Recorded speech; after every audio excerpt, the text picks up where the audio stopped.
Salutations mes amis. Vous savez, lorsque nous avons commencé ces messages vidéo hebdomadaires il y a quelque temps, le Covid-19 commençait tout juste à affecter nos vies et à bouleverser le monde.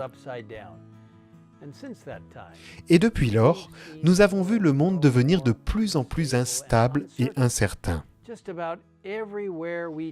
Un peu partout, nous voyons le malaise, l'agitation, l'incertitude.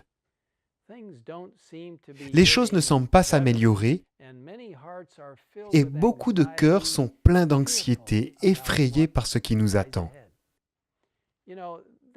C'est quelque chose qui peut nous aider à nous rappeler comment la Bible décrit les derniers jours.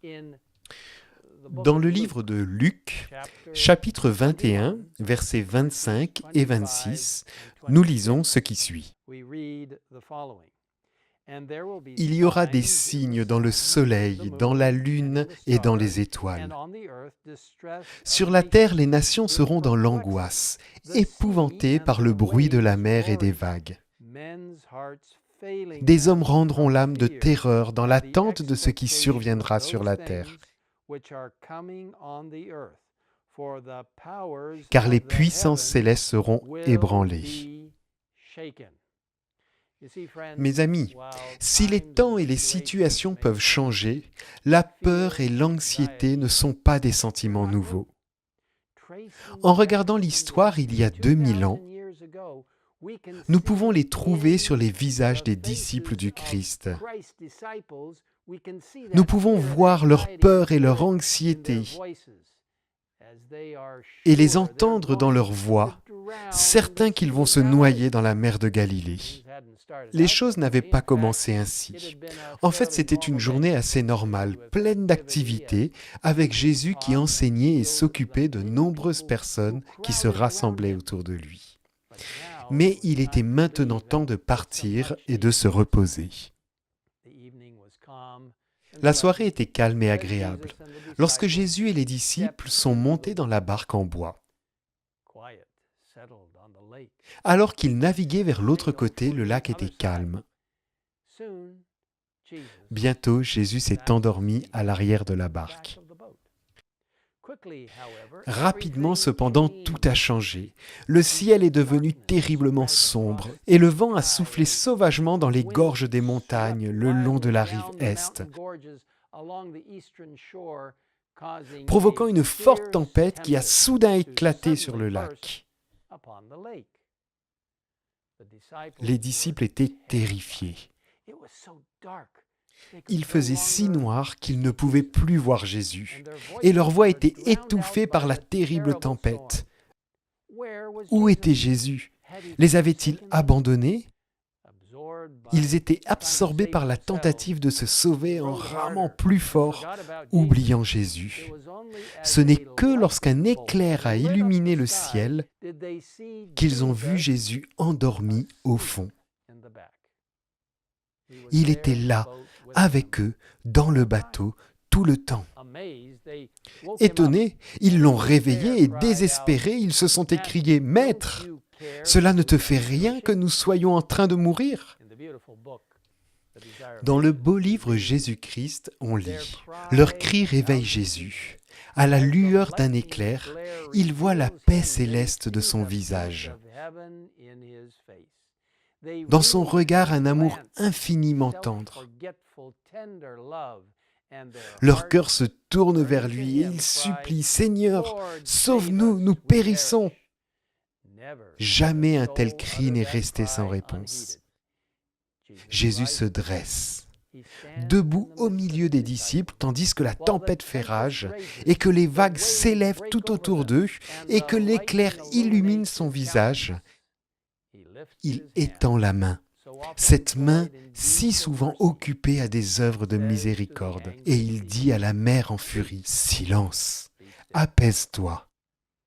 Immédiatement, la tempête s'arrête.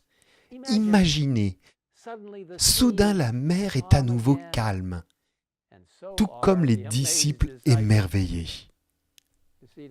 Aujourd'hui, mes amis, nous sommes en effet au milieu d'une tempête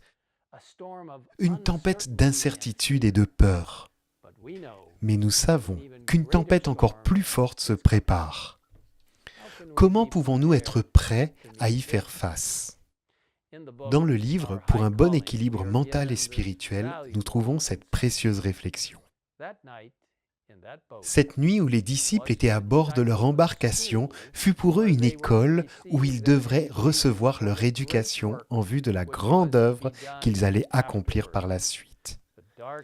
Chacun doit traverser les sombres heures de l'épreuve comme faisant partie de son éducation. Pour une œuvre supérieure, en vue d'un effort plus total, plus consacré. La tempête ne s'abattit pas sur les disciples pour qu'ils fassent naufrage, mais pour qu'ils soient mis à l'épreuve individuellement. L'auteur poursuit. Bientôt, l'heure de notre éducation sera passée. Ne perdons pas notre temps à marcher à travers les nuages du doute et de l'incertitude. Nous pouvons nous tenir auprès de Jésus. Que nul ne se soustrait à une seule leçon pénible, que nul ne se prive du bienfait résultant d'une douloureuse discipline. Mes amis, nous savons selon Hébreux 12, verset 11. Certes, au premier abord, toute correction semble un sujet de tristesse et non de joie. Mais elle produit plus tard chez ceux qu'elle a ainsi exercés un fruit porteur de paix, la justice.